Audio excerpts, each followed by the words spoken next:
जय हिंद। मैं अनिल दुबे आजाद। आप देख रहे हैं डीआरएस लाइव टीवी। आप इसे शेयर, लाइक और सब्सक्राइब करें। हाँ, बेल आइकन दबाना न भूलें ताकि आप जुड़े रहें देश दुनिया की खबरों के साथ साथ अपनी लोकल खबरों से भी, जहां खबरें छिपती नहीं दिखती हैं।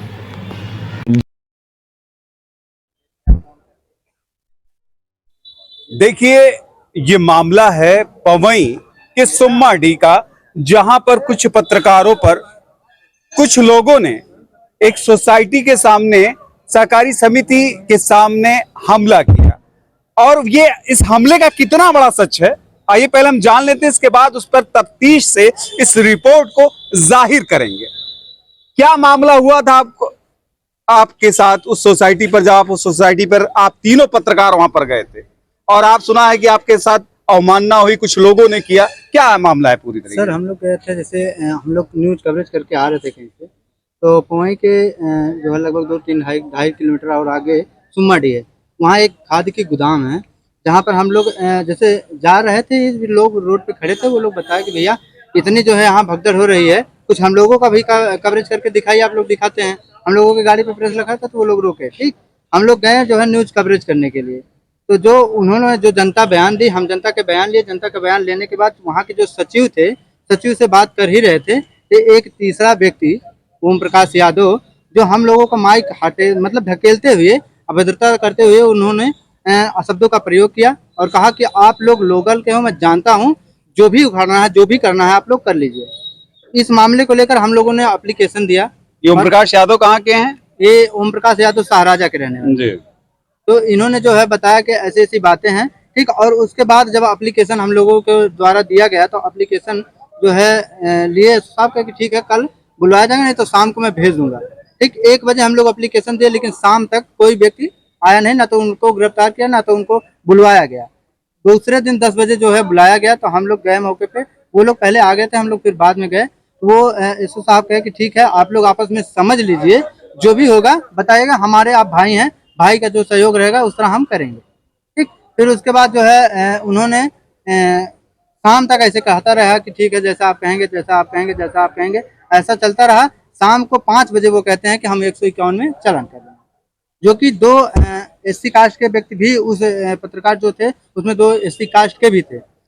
अशब्दों का प्रयोग इसलिए करा कि वो दोनों लोगों को बाकायदा जानता था और जात सूचक गाली देते हुए उन्होंने इस तरह का जो है व्यवहार हम लोगों के साथ किया। साथ में हमारे साथी हैं, अगर हमारे पे विश्वास नहीं तो पूछ सकते। देखिए, इस मामले में दूसरे पत्रकार हैं, ये आखिर ऐसा क्या हुआ कि जिसपे आप पर उन लोगों ने हमला किया? हमला इसलिए हुआ, सचिव से हम लोग बयान ले रहे थे, एकाएक अंदर से निकल के एकाएक हमारी माइक छोड़ मतलब ढकेलते हुए हम लोग को बोला कि आप लोकल के हैं, हम जानते हैं कितने बड़े पत्रकार हो, क्या यह डीएम हो, और जात सूचक गाली भी दी है और कहते जो भी करना है आप लोग कर लीजिए। तब हम लोग जाकर पवई एसओ को एप्लीकेशन दिए। तब दूसरे दिन हम लोगों का फोन करके एसओ साहब ने बुलाया और उसके बाद बात कराया हम लोगों से। लेकिन वहाँ बात कर रहे थे कि 151 में चालान करने का, तो हम लोग बोले कि 151 में चालान कैसे होगा? अगर एक पत्रकार को कोई भी समाज में मारेगा या गाली देगा उल्टा सीधा या अभद्रता से बोलेगा, तो उसके लिए 151 में कैसा चालान? बड़ी ही सोचने वाली बात भैया ये है कि उन्होंने कहा कि ठीक है, आप हमारे भाई हैं। एसओ महोदय कहते हैं कि आप हमारे भाई हैं, आप हमारे सहयोगी हैं, जिस तरह आप कहेंगे हम उस तरह आपका सहयोग करेंगे। लेकिन शाम को वही हमारे बड़े भाई कहते हैं कि भैया हम 151 में चालान कर रहे हैं, जो कि ये एकदम एक्ट में नहीं है, लेकिन फिर भी ऐसा हो रहा था। आखिर कारण क्या हो सकता है कि जहां एक भाई का सहयोग ना करके हमारे विपक्षी का सहयोग कर रहा है, आखिर क्यों? देखिए, कानूनी जामे का ये नजारा भी देख रहे हैं। ये तीसरे भुक्तभोगी पत्रकार हैं कि जिनके ऊपर भी इन्होंने भी इस शिकायत में ये भी शामिल हैं। आखिर आप भी इन दोनों के साथ थे और दोनों ये एससी समुदाय से और आप यादव जी हैं, तो क्या मामला है? ये कितनी गहराई तक है ये? देखिए, हम लोग पवई से निकले तीनों साथी, और हम लोग जा रहे थे, किसी कारण हमको सूचना मिली थी, हम लोग न्यूज़ करने के लिए जा रहे थे क्षेत्र में। और जैसे हम लोग सुम्माडी बाज़ार को क्रॉस करते हैं तो वहाँ बहुत ज़्यादा भीड़ लगी हुई थी। जब भीड़ को हमने देखा कि भाई, हमने सोचा क्यों भीड़ लगी है यार, तब तक कुछ लोग हम लोग के गाड़ी के सामने आए और रोकना शुरू किए। भाई, आप लोग यहीं के हैं और हम लोग इतनी यूरिया खाद के लिए आज 4-4 दिन से लाइन लगा रहे हैं, यूरिया खाद नहीं मिल पा रही है, और हम लोग परेशान हैं, तो इसको भी कुछ दिखाइए आप लोग। हम लोग कहे भाई चलिए ठीक है, आप लोग जो बताएंगे आप लोग की समस्या सुनी जाएगी, चलिए बताइए क्या दिक्कत है। तो हम लोग गए वहाँ पर, हम लोग जैसे ही सचिव से बात करने की कोशिश की, सचिव अंदर से बाहर निकल कर आना शुरू किए, तो ऐसे तीसरा व्यक्ति जो अभी आप बताए हमारे साथी ने कि जो है ओम प्रकाश यादव, ग्राम सभा साराजा, थाना पवई, जिला आजमगढ़ का निवासी थे, वो जो है एकाएक कैमरे पर आ गए और बोलना शुरू कर दिए, माइक पर धक्का दिए। वो बोले कि आप लोग डीएम नहीं हैं, हम जानते हैं डीएम नहीं है आप लोग, जो करना चाहेंगे हम देख लेंगे, जो करना हो कर लीजिएगा, हमको हमारा काम करने। हम लोगों ने कहा भाई आपसे हमारा कोई लेना देना नहीं है, हमको जनता से बयान लेना है, जनता क्या कहती है, जनता संतुष्ट है कि नहीं खाद को लेकर के। तो वो बोले कि जनता संतुष्ट है कि नहीं है, हम संतुष्ट हैं या नहीं संतुष्ट है, आपसे कोई मतलब नहीं है, आप यहाँ से जो है जाइए।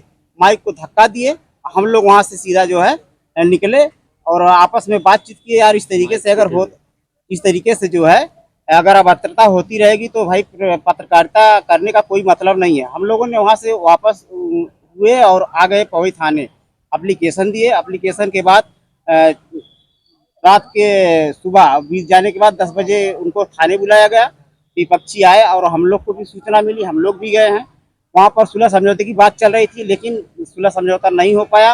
वो एसओ साहब द्वारा जो है वहाँ से इनको मुकदमा दायर करके यहाँ पर भेज दिया गया, उनको जमानत हुई है। अब कैसे में जमानत हुई ये हम लोगों को नहीं पता है, यही हालत नहीं, सच्चाई है कि पुलिस, जो पवई पुलिस है, खासकर कार्रवाई किया है उसने कुछ ऐसा एफआईआर के बाद कोई कार्रवाई नहीं किया। जब हम लोग एसओ साहब से जब बात किए कि 151 में चालान किस एक्ट में लिखा है कि 151 में पत्रकारों के साथ अभद्रता होगी या मारपीट होगा, तो कैसे 151 में चालान कर देंगे। तो फिर एसओ साहब से फोन लगा के मुकेश बोले कि अगर कल रक्षाबंधन, अगर परसों अगर इस पर कार्रवाई नहीं होगी तो हमारा संगठन थाने पर आएगा। तब एसओ ने फोन लगाकर हमको बुलाया और मुकदमा डाला।